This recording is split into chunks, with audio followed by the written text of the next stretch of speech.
O que está errado nesse tabuleiro aqui? Todos vão dizer que a dama das pretas está na casa errada, mas não é nada disso. Por um simples motivo. Vou fazer uma pergunta interessante. Você sabia que dá para jogar diversos tipos de jogos de tabuleiro usando as peças e um tabuleiro de xadrez normal? Então vamos lá. Aí eu quero, a partir de hoje, a partir desse vídeo, mostrar vários jogos de tabuleiro que não são exatamente variantes do jogo de xadrez, mas são outras modalidades de jogos de tabuleiro parecidas com xadrez que você pode jogar com tabuleiro e peças do xadrez normal. Essa aqui que eu estou representando é o chaturanga, que é considerado a modalidade de xadrez indiana antiga. Acredita-se que essa modalidade de jogo é o precursor de vários jogos de tabuleiro parecido com xadrez, ou o próprio xadrez e outros parecidos. E como é que se joga esse jogo aqui? Como você pode ver, né, as peças e o tabuleiro pode ser usado de xadrez normal. Conta a história que o tabuleiro não tinha as cores nas casas, era apenas dividido, era monocromático, mas não tem problema nenhum, a gente pode jogar com um tabuleiro normal de xadrez, que vai ficar até um pouco mais fácil, certo? E a disposição das peças é bem parecida, dá para a gente usar as peças de xadrez mesmo. E alguns movimentos são até iguais, outros são parecidos, como vamos mostrar aqui. Tá? As peças são essas aqui. Tá? Eu vou falar uns nomes aqui esquisitos, tentando fazer uma pronúncia de indiano, mas é melhor a gente pensar nos nomes traduzidos, transliterados mesmo. Aqui na frente vinham representavam os soldados, a infantaria, que eram os padate ou bata. Aqui nós temos a rata ou sacata, que é carruagem ou torre. Aqui tem o ashva, que é o cavalo. Aqui no lugar do bispo havia um elefante, que era o gaja ou hati.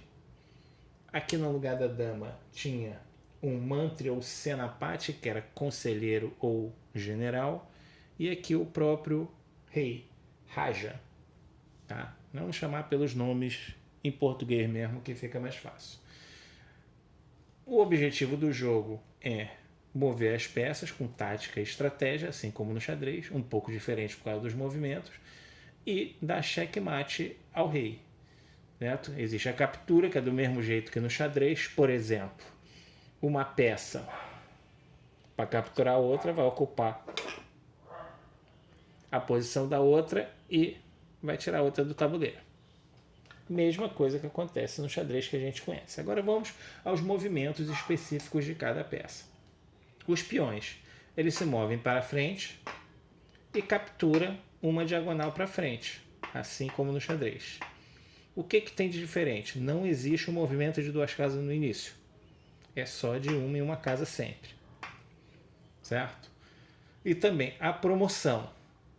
Para ele existe também existia a promoção, certo? Quando o peão chega na oitava fileira dele, na oitava casa dele, ele poderia ser promovido, mas ele é promovido sempre a peça que ocupava aquela casa. Por exemplo, se esse peão aqui chega lá, ele só pode ser promovido a um cavalo, certo? E também só pode ser promovido se um dos cavalos dele já tivesse sido capturado. Por exemplo, nessa situação aqui, né, ele ainda tem os dois cavalos, se esse peão chegar lá, ele não pode ser promovido, certo? Então valia a pena esperar, ele teria que esperar esse cavalo ou o outro ser capturado para ele ser promovido a um cavalo.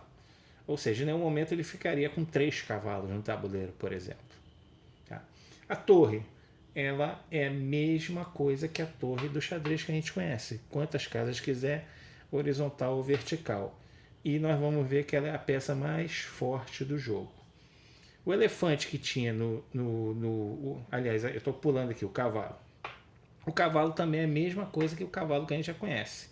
Faz o L, tá? E pode pular. Tá? No lugar do bispo havia o elefante, que ele se move 2 diagonais duas casas em qualquer diagonal. Sempre duas casas. E pode pular também. Ok? No lugar da rainha existia o conselheiro, que ele só move uma casa na diagonal. É uma peça bem limitada. Diferente do xadrez que a gente conhece, que a dama pode fazer o que quiser, só podia mover umazinha na diagonal. O rei, ele é igual ao rei que a gente conhece do xadrez, uma casa em qualquer uma das direções. Certo? E, adicionalmente, desde que ele não tivesse recebido nenhum cheque antes, ele poderia fazer, durante o jogo, no decorrer do jogo, um movimento de cavalo. Ou seja, eu posso até começar o jogo dessa forma. Né? Ou então eu poderia, por exemplo, poderia fazer isso e agora eu venho para cá. Agora, se eu quiser voltar, eu vou ter que voltar de uma em uma. Opa, aqui não pode, que ele estaria em xeque. Tá? E assim por diante. Uma regra importante é sobre o afogamento. Né? O rei afogado dava vitória para aquele rei afogado. Certo? No xadrez, que nós conhecemos, é um empate. Se o jogador está ali tem, digamos, mais peças, o outro só tem um rei, por exemplo, aí ele deixa afogar o rei e acaba empatando. Só que nesse caso ele dá a vitória para o oponente. Por exemplo, vamos simular aqui. Fazer uma simulação. Vamos deixar aqui o tabuleiro só com conselheiro, que é representada pela dama, que a gente conhece. E, no caso, as pretas, a gente deixa só o rei. Digamos que o rei estivesse lá no cantinho.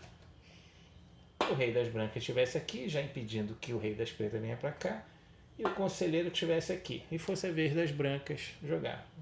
Se o conselheiro faz isso, ele tira aquela casa das pretas. Como ele não pode se mover para lugar nenhum, e as pretas têm a vitória. Ok? Essas são as regras do chaturanga. O tipo de jogo de tabuleiro que muitos acreditam que seja o precursor de todos os jogos de tabuleiros que seguem a mesma linha do xadrez. Ou seja, ele é uma espécie de o xadrez original. Aquela historinha dos grãos de trigo num tabuleiro, de repente, na verdade, não foi com xadrez, foi com chaturanga, quem sabe? É uma lenda, né? Todo mundo já conhece aquela lenda. Quem sabe, né? Vai ver que foi verdade, de repente foi até verdade. Então, de repente, aconteceu com o chaturanga. Para jogar no computador, eu não encontrei ainda uma engine, um programa ou um site que possa jogar essa modalidade. Mas eu vou procurar, se encontrar eu aviso posteriormente. Porque eu gostaria de aprender. Né? Aprender a jogar, mexer as peças, né? Já sabemos. Mas aprender a jogar, quem sabe, jogar bem. Então é mais ou menos isso que acontece.